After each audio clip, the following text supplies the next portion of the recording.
Good morning, everyone, to the Dún Laoghaire-Rathdown Musicians in Residence 2021 information session. My name is Deirdre Moynihan and I'm the Programs Manager at Music Network.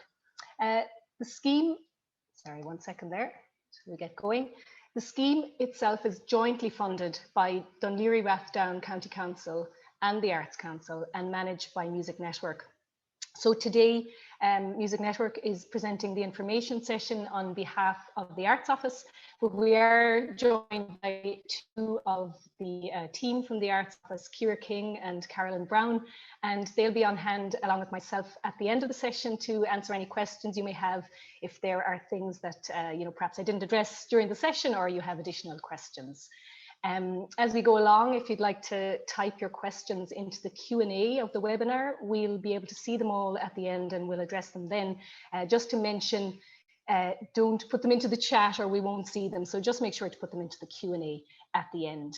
And so the format for today's session is that I'll be talking through, I suppose, essentially the guidelines, filling you in on what the residencies entail, the selection criteria, the assessment procedure, the application process.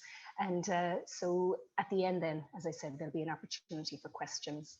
So before we kick off, just two things to mention.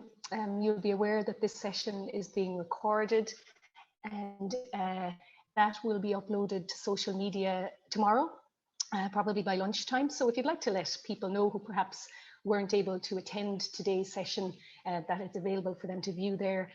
They'll be able to follow it all and hear the information we shared.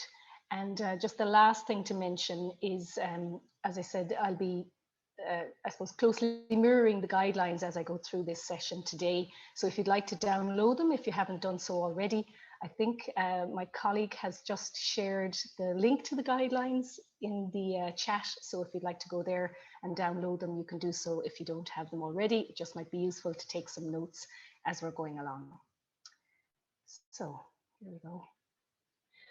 So yeah, the key aim of the Dún Laoghaire-Rathdown Musicians in Residence scheme is to provide opportunities to develop and showcase new work. And this may be compositional and or performance focused. So, you could be a composer or a musician interested in writing new material or developing new material. You could be a group that want to take your music in a new direction and explore a new body of work. You might like to collaborate with new musicians, develop new collaborations. So it's really very open in terms of the range of ideas that you can propose for the residency scheme.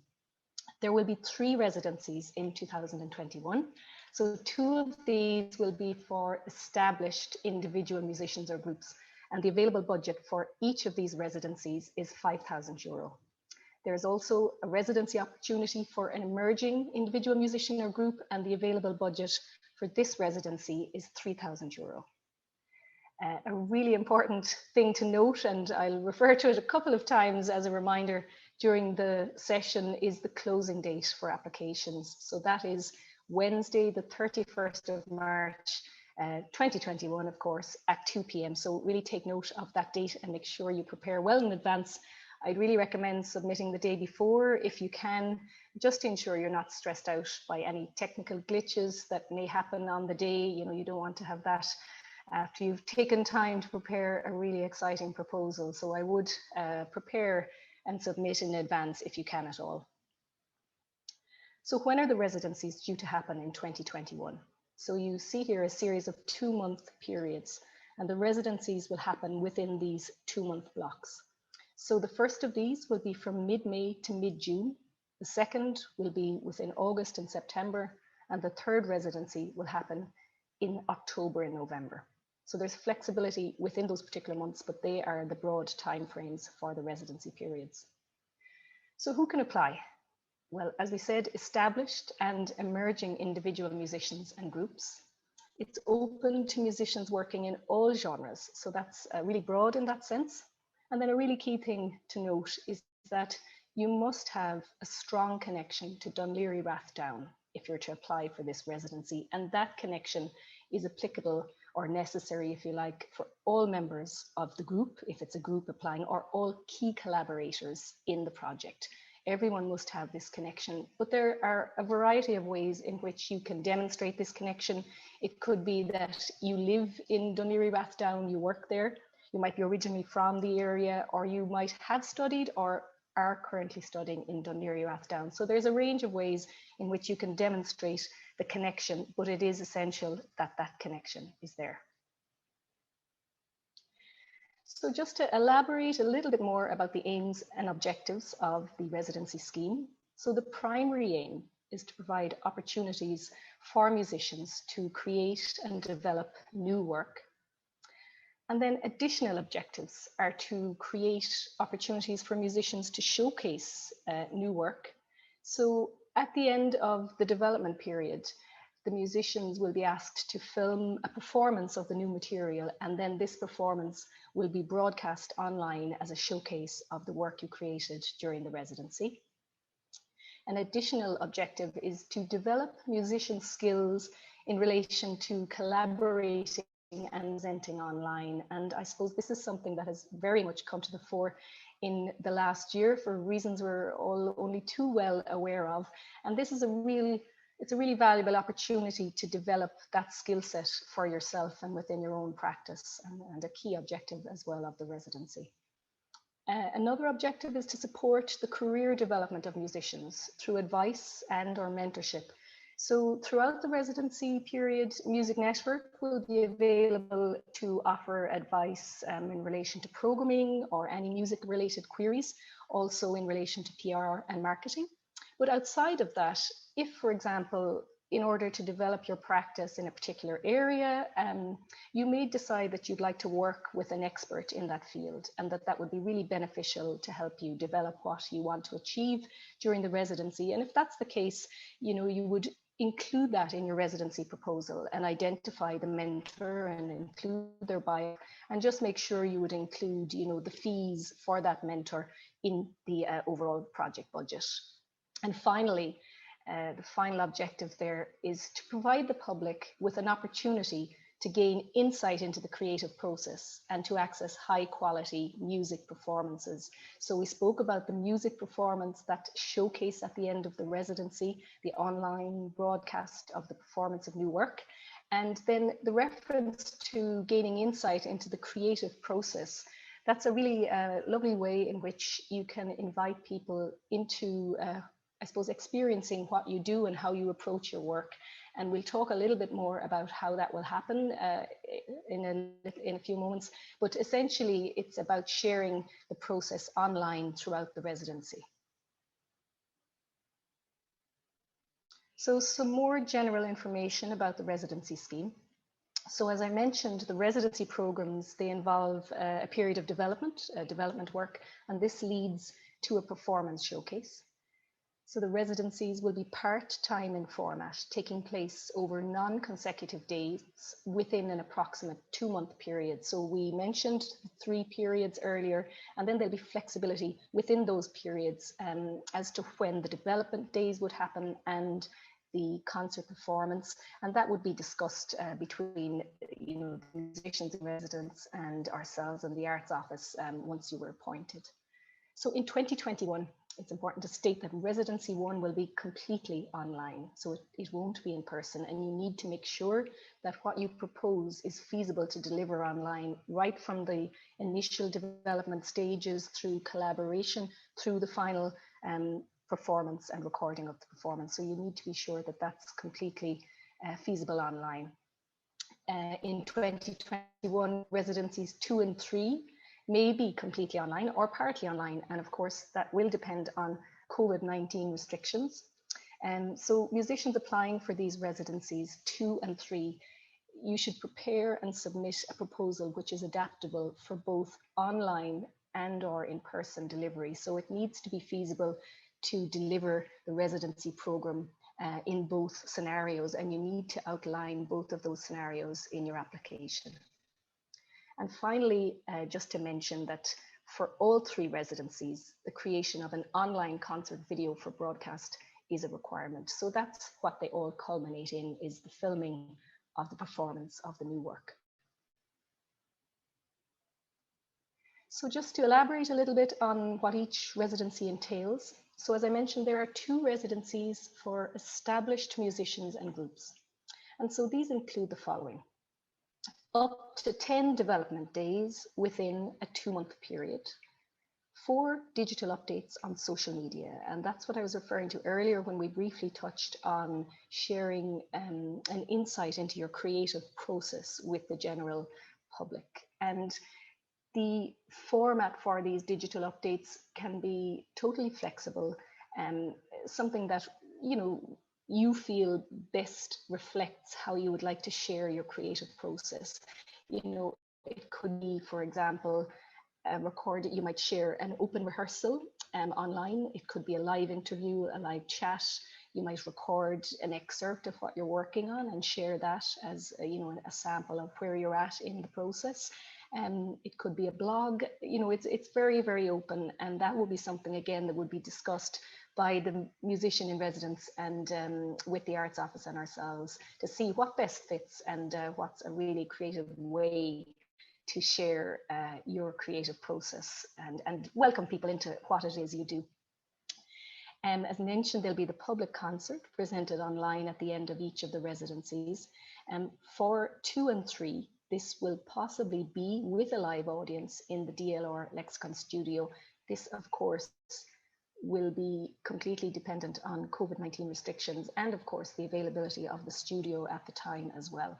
So that's something that would be discussed again at a later date, but as mentioned, all 3 residencies have the requirement to record and film the new work and to broadcast that online.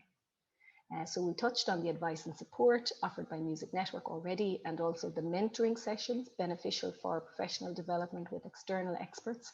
And then finally, the final act of your residency will be to complete a short project report. And that's an opportunity to share with us your thoughts about the residency, how you felt perhaps that it worked for you, the benefits, is it something you'll continue on? Has it changed the direction of your career?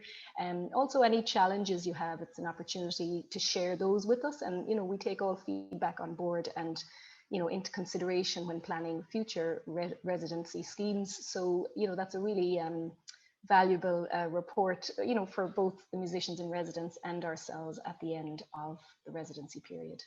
And then finally, just to mention again, the total budget available for the residencies for established musicians is €5,000.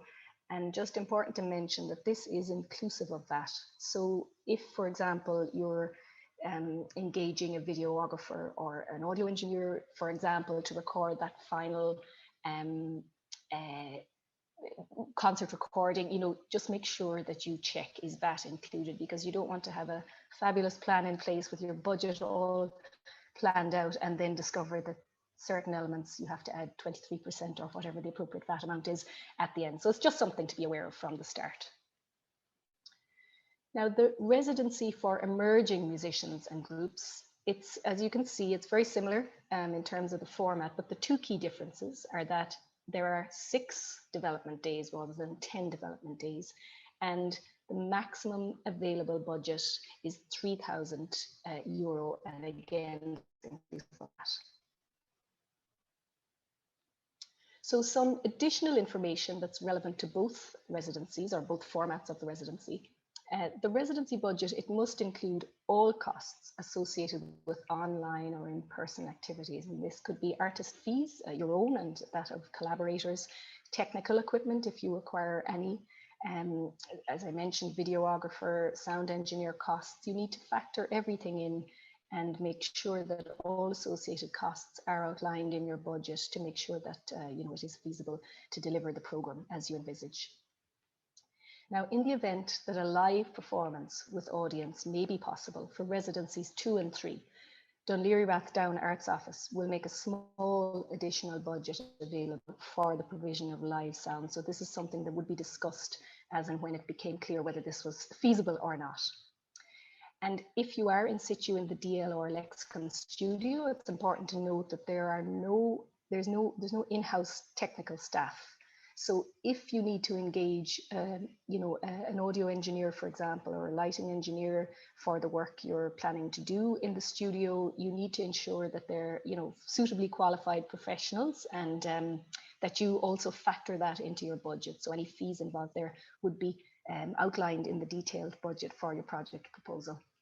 If anyone would like the technical information guide for the DLR Lexicon Studio, just contact ourselves at Music Network. We'll be giving you the email address and phone number a little later on. So just let us know, send us a quick email and we'll send that to you straight away. And finally, just a quick note in relation to public liability insurance and employers' liability insurance. So this is something that you will need to have in place if you're working in the DLR Lexicon Studio, or in relation to employers' liability insurance if you are working with people who you're employing in terms of a collaboration.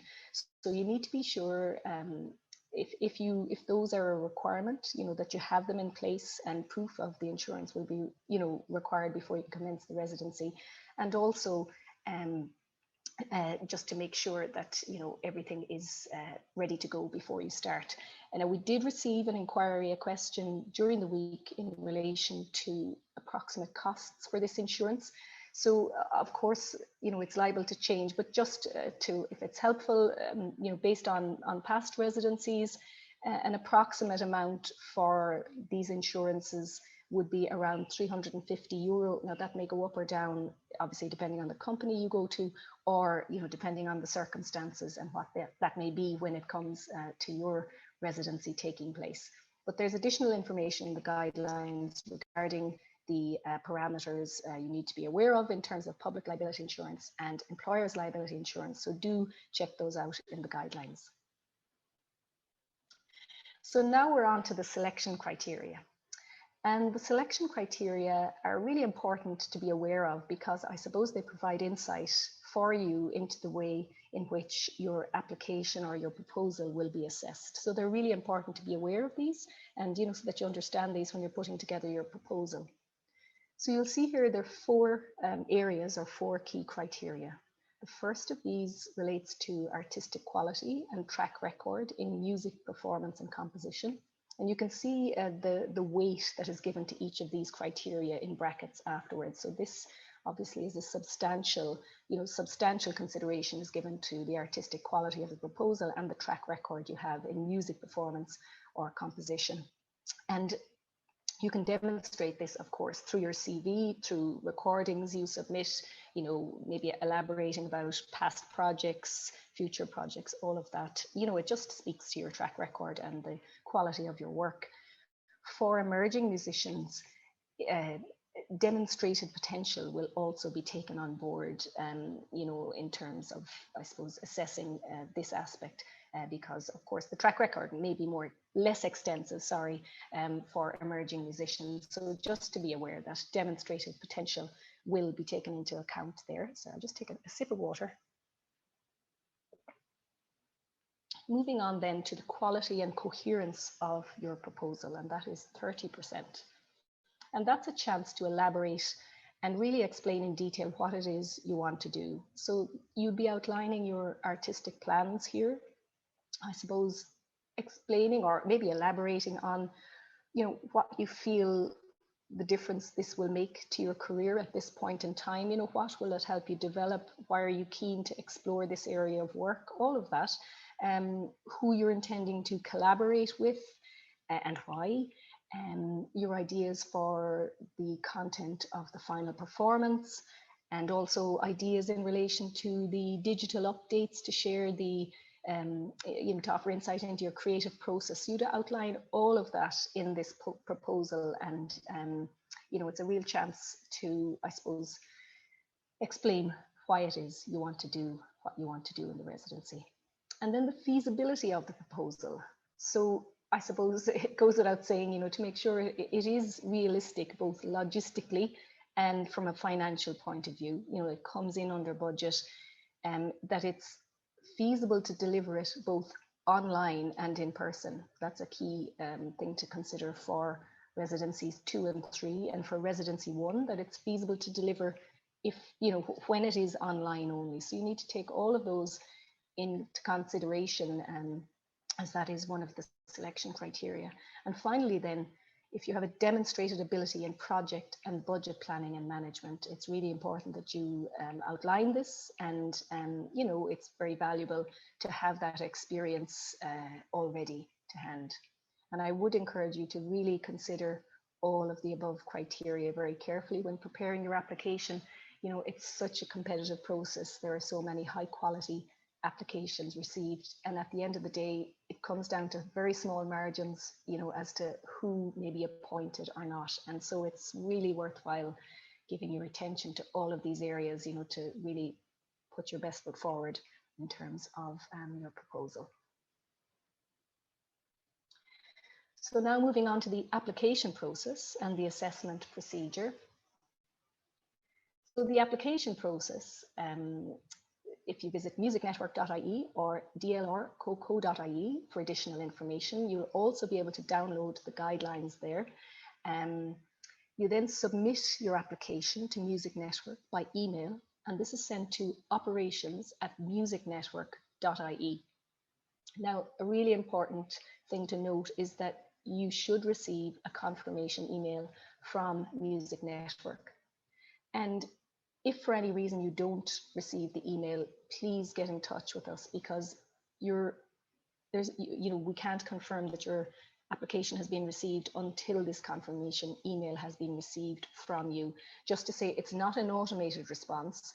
And for example, if you email your application on a Friday evening, you know, you won't receive a response until Monday. But just within an appropriate period of time, if you have not received the confirmation email, get in touch with us by email again or by phone.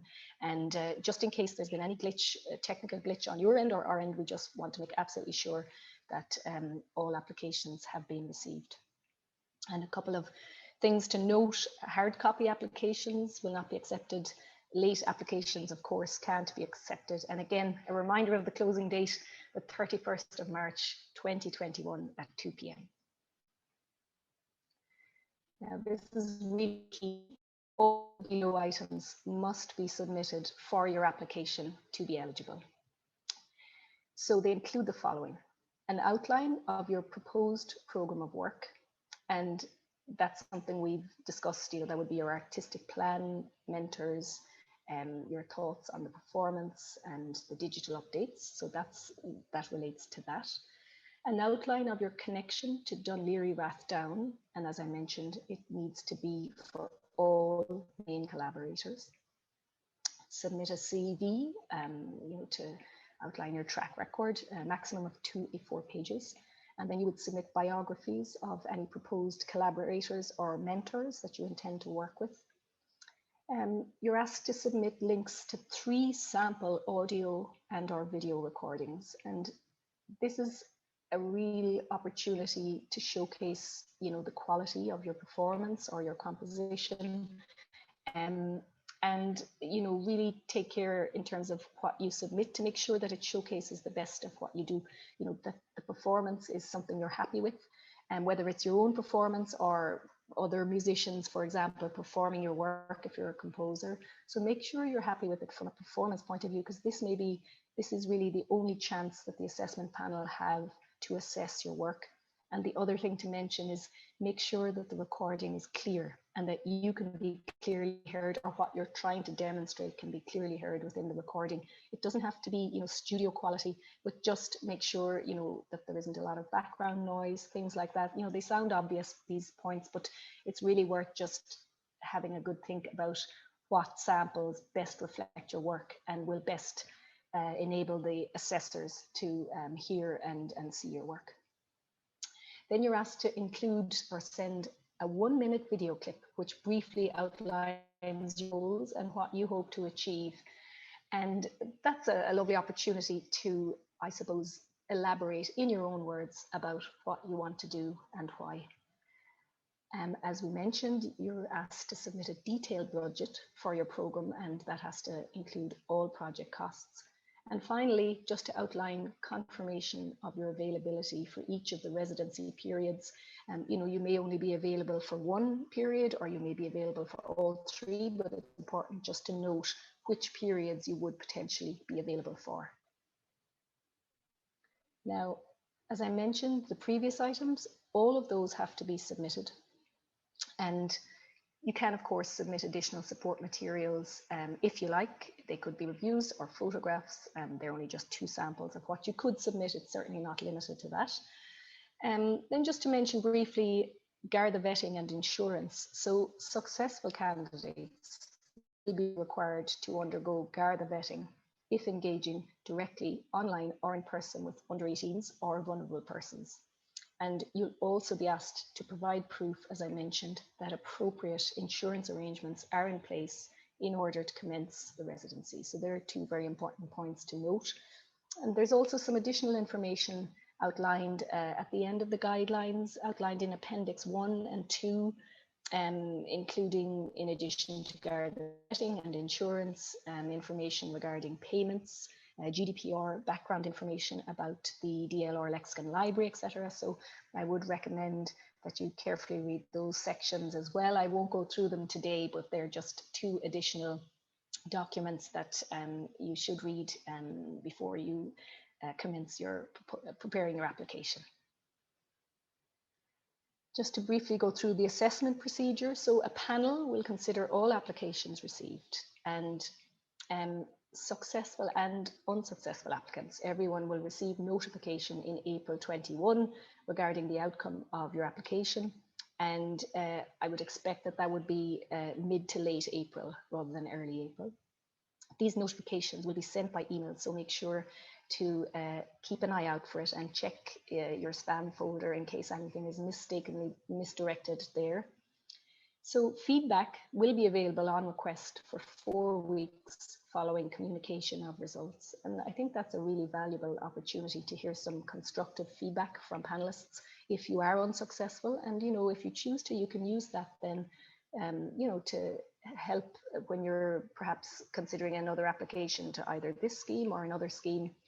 It's always useful to hear feedback. Maybe it might be something very small, but it might make all the difference the next time you're applying for something. And finally, just to mention, Dún Laoghaire-Rathdown County Council reserves the right not to appoint and to pursue a different selection process if none of the applications received are deemed suitable. The Council also reserves the right to amend the number of residencies and/or the scheduling of these residencies in response to submissions received. We're nearly at the end now. Just a few small tips for applicants. The first of these, read the guidelines carefully. Of course, it sounds obvious, but it's really worth taking the time to do that a number of times, just in case you miss anything the first time you read it. A key thing, do not assume assessors are familiar with your work. Even if you are a very well-known artist, you have to assume that people don't know your work, and whatever you're submitting is the only, that is what the assessment process will be based on. So just do not assume is the safest position to take. Ensure your audio and visual recordings offer the best representation of your work. We touched on that, of course, earlier. Also, information in the application should be clear, concise, and relevant. The panelists, there's a limited amount of time to assess. And so obviously, if you make your point really clearly and include relevant information, it jumps out. So that's an important consideration. Of course, a tip, submit in advance of the deadline. Again, the final time today, it's Wednesday, the 31st of March at 2 p.m. And so that is the end of the session, going through the guidelines, if you like. So we're going to open things up for questions now. I see there's a number in the Q&A there, and I think Ciara King and Carolyn Brown are going to join us as well. Also, if you have questions afterwards, you can absolutely get in touch with us at Music Network. If you contact operations@musicnetwork.ie, you'll be able to, we'll certainly do our best to answer any queries you have there. Also, you can contact us by phone 01475 0224, and that's Monday to Friday, 9 to 5 p.m. So yeah, I'm just going to change my video setting here. So we have Ciara King joining us there. Hi, Ciara. Hi, Deirdre. Hi, everyone. Thanks very much for joining us this morning and for taking the time. Carolyn and I are available as well to answer some of the questions. I see there's a few come through in the Q&A, so we'll do our best to help on that too. Okay, will I read out the first question there, Ciara? So this is a question: as a pianist in an established group category, is it necessary to bring in a high quality instrument for concert rehearsal or workshop sessions, as there is no piano in situ, I believe?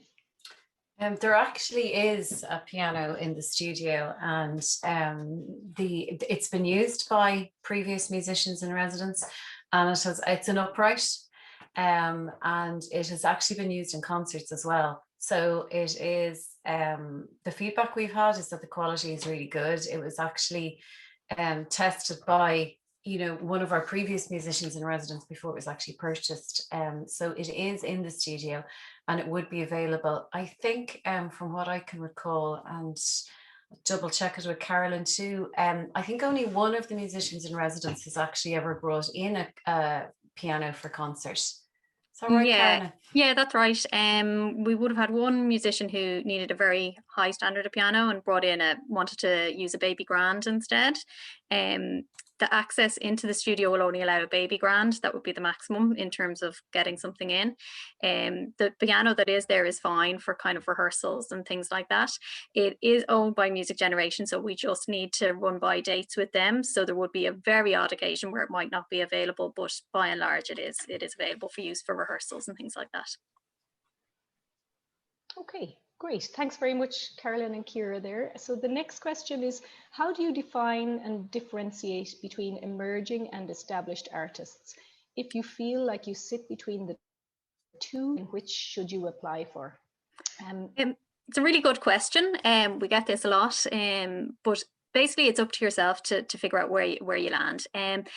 That said, if we felt that you were better fitting within the other category, we would move you over. So you won't be penalised for having applied for an emerging and we feel you're established. We would move you between the two if that was the situation. Generally, people who apply for emerging are people who are fairly recent graduates within the last kind of 3 years or so. Maybe who haven't had a huge amount of recordings released, that kind of thing. So they're at an early career stage.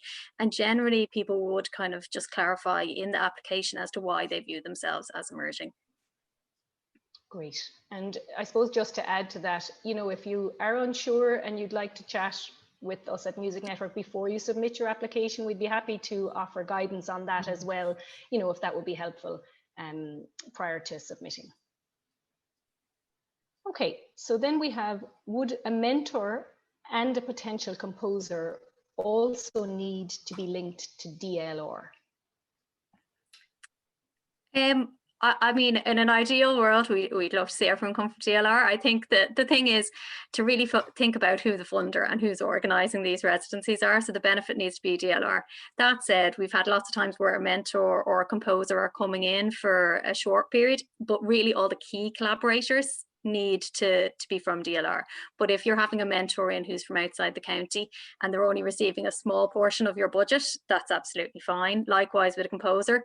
I mean, probably up to a ballpark of in and around 25% of the budget. We wouldn't like to see any more than that go to a collaborator or a composer who was outside the county. And again, it's like I always say this, people just think about who you're applying to, what the benefit for us is as well, because when we're kind of pitching this back to county councillors, there needs to be a rationale for us to keep funding this programme, and the rationale for us is really that it's supporting musicians, composers who are working in the county, living or working in the county. Ciara, do you want to add to that, or does that kind of cover it? Yeah, I think so. I think probably the best way is actually just looking at it, say, in terms of the budget and using that as a ballpark maximum. So it is really to encourage and support our musicians that are connected to DLR. That's our primary concern. But as Carolyn had said, obviously, if there is a composer or a collaborator who might be key to a musician's practice that a musician would like to bring in for a couple of days and that doesn't have a massive budget implication, and we'd be certainly open to that, because we're obviously hugely aware of, you know, the importance of certain collaborations, and it has happened in the past where a musician who's appointed has a key collaborator who might be outside the county, but they've come in for a couple of days and worked that way. Great, thanks very much. So now the next question is, could you elaborate on what a development day entails? That's an interesting question. I suppose it is, would you agree, Ciara and Caroline, this is probably almost dictated by the proposal, and you know, that's what dictates what a development day entails, rather than the scheme dictating it to you. I think that would be fair, would it? Absolutely. I mean, I suppose the way we're looking at it is that the funding is there to allow the musician to actually spend time doing the body of work. So it's obviously, this year is very different to previous years. When it's been on site, it has allowed for development days in the studio or in a meeting room, because not all of the musicians who we've worked with in the past have wanted to spend development days in the studio. They might have just wanted a meeting room, but really, in terms of when the residency is fully online, it's talking about essentially buying time to work on this body of work. Great. So it's very open, really, isn't it, as to absolutely how the day can unfold? And completely, it's really up to the applicant to propose something to us. We're always keen to see kind of new and innovative ideas for those development days. By and large, a lot of the time that musicians in the past have spent time writing the music, rehearsing the music, developing ideas for how they might do the concert, how they might put something online. But really, it can be a wide variety. It's up to the applicant, as you say, Deirdre. Yeah, absolutely. And I suppose part of the development day might be considering what you'd like to share as part of your creative process, and how that might relate to the digital update. So there's a lot to think about there. And I'd say it'd be safe to say no two development days will probably be the same as your residency unfolds. But I think that's really nice that it's left so open, because it allows for a huge amount of creativity for the musicians who are applying. So moving on to the next question, please define emerging and established. I think we covered that in the earlier question. You know, if you're unsure, do feel free to get in touch with Music Network to have a chat about that. But as Carolyn said, you know, if we feel, or the panel feels, that you might have submitted your application to a category and we feel you'd be better suited to the other category, there won't be a penalty there, as Carolyn said. I hope that answers that question as well. Then, is there a possibility of involving a visual artist in a collaboration? I think it comes back to the same thing we were saying earlier. We have a big visual art program in Dún Laoghaire-Rathdown. We have a municipal gallery, and we have a number of funding opportunities for visual artists. So while we wouldn't be opposed to having someone in, I wouldn't make it a large part of your proposal. It would need to be a relatively small percentage of it. The focus for these residencies is music, so I would keep the focus there. But that said, if it was a small element that you felt was going to add a lot to, particularly in perhaps the online context, we'd be open to see, but as I say, a small element. Would you agree, Ciara, Deirdre? Is that fair to say? Yeah, absolutely. I think we've had it as an element in the past where it formed part of the final concert.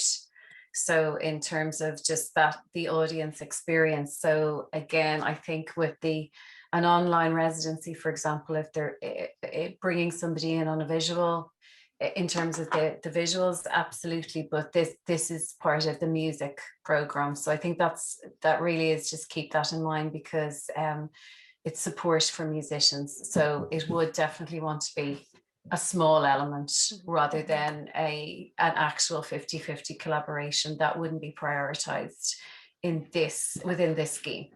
Yeah, I think that's great to have that clarity there. I suppose a good example maybe of this would be, we had a musician in residence, Eamon Cagney, last year, and storytelling was an element of his project, but it wasn't the core. You know, it was about how the music developed to elaborate the storytelling, you know, and that was the main focus, but there was another art form in there, which was storytelling. So that's probably a good guide as well as to how you could incorporate something additional, but not take over And talking about that, it's a good idea yeah. to look back at the previous residencies that we've had, Yeah. because it will give you a really good idea about what we're interested in and the kind of things we focused on in the past.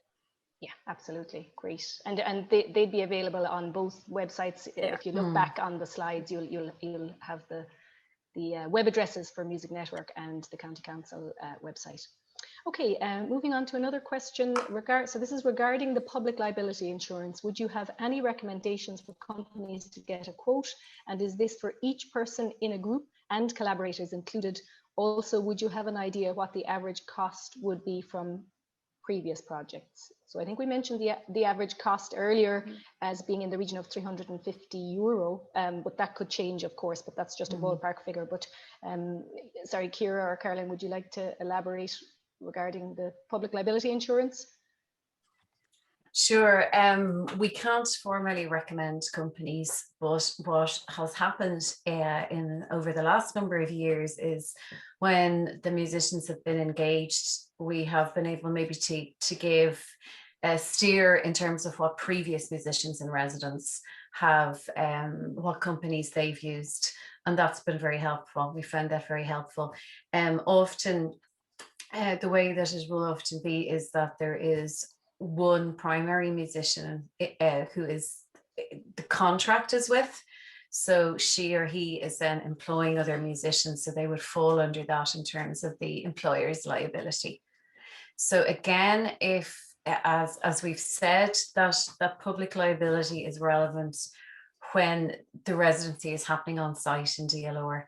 So for the first one, it's not happening, it's remote, so it's less critical for that. But there is a whole paragraph on insurance in the guidelines, so that's worth looking at as well. Great, thanks, Ciara. And then another question: when you talk of a mentor, would that be a social marketing, social media expert, or some kind of artistic collaborator? I was mostly referring to an artistic collaborator in this context. Deirdre might talk about it a little bit more, but we do offer some mentorship with the residency. So Deirdre, do you want to mention in terms of what Music Network, in terms of? Sure, yeah, absolutely. Yeah. So, as we were saying, advice regarding PR and marketing, that's certainly something that Music Network and perhaps the Arts Office as well would be happy to offer.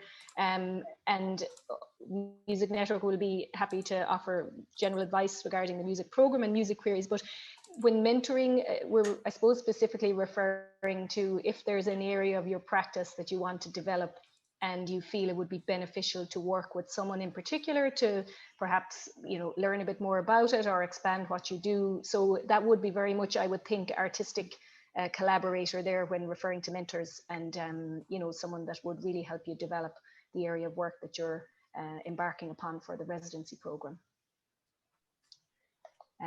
So then just a couple of more questions, one or two more. The next one: what percentage of the budget should be the musician's own fee?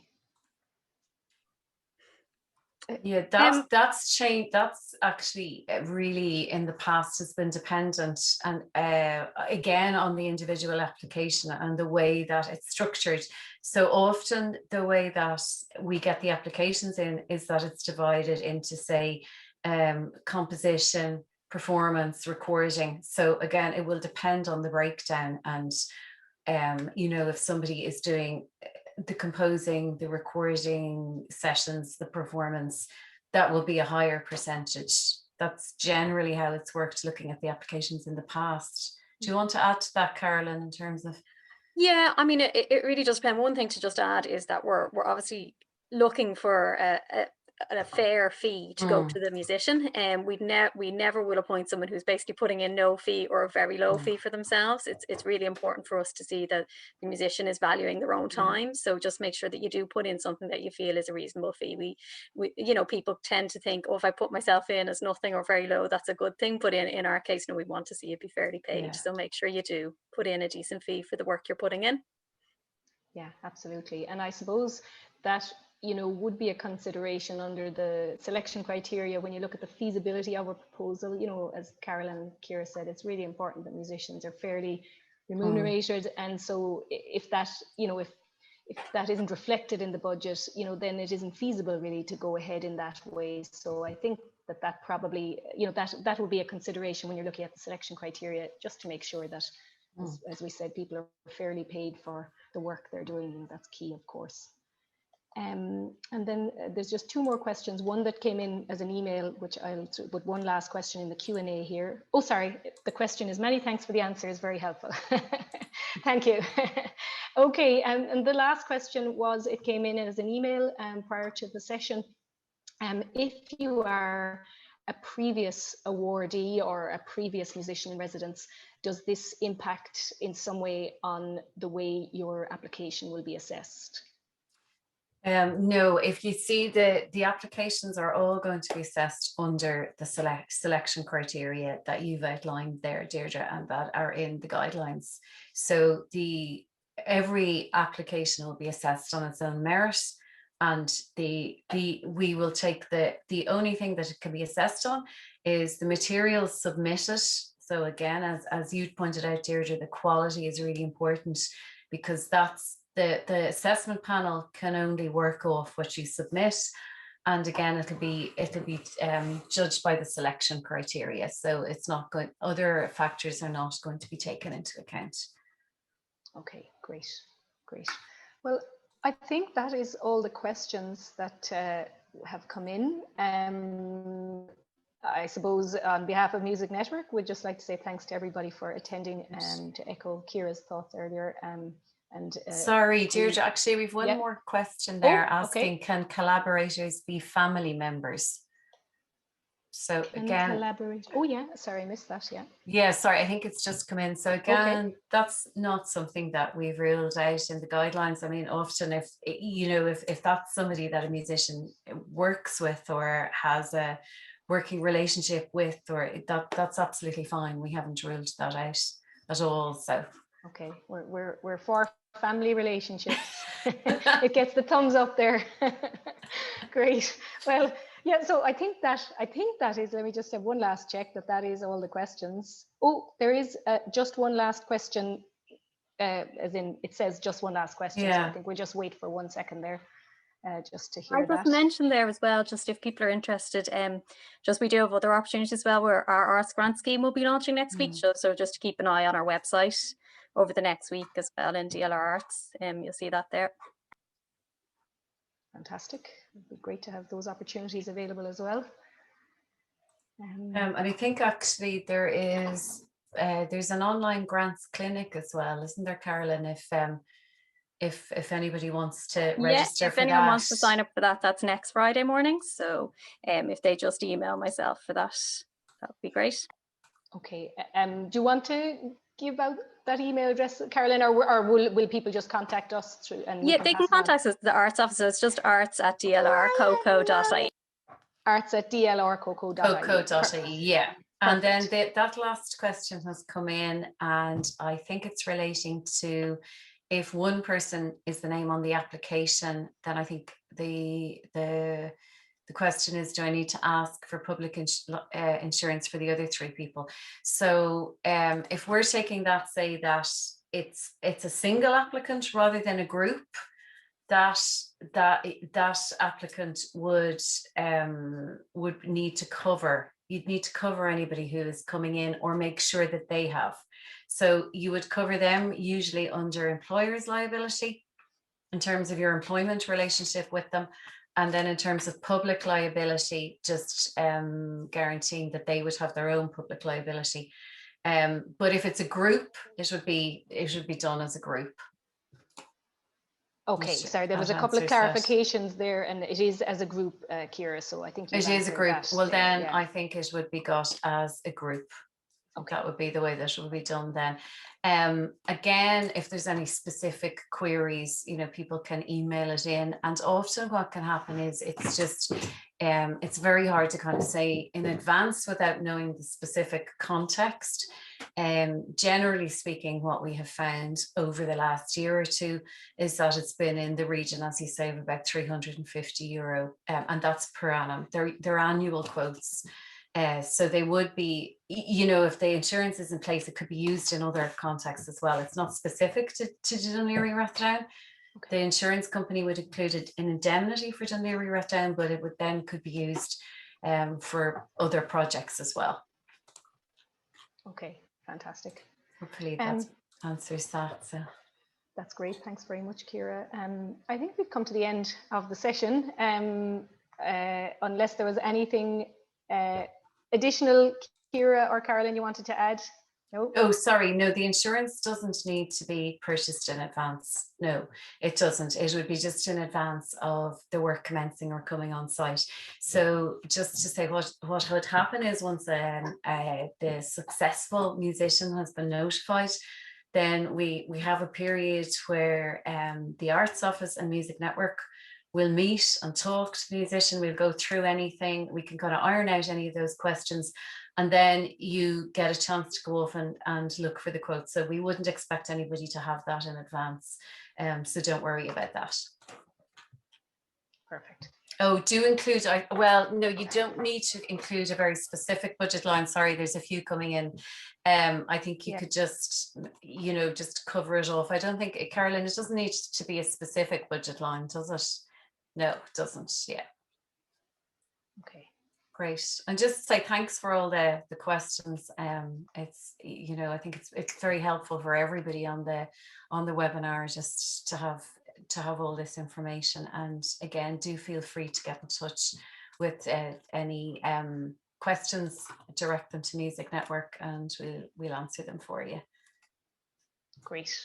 Well, look, I think we're going to leave it there. I hope the session was helpful for everybody, and we're looking forward to seeing lots of really exciting applications coming in soon, and we'll be chatting, I'm sure, to some of you in the meantime. So thanks again, take care, and we'll see you soon. Thanks very much, everyone. Bye now. Thanks very much. Bye.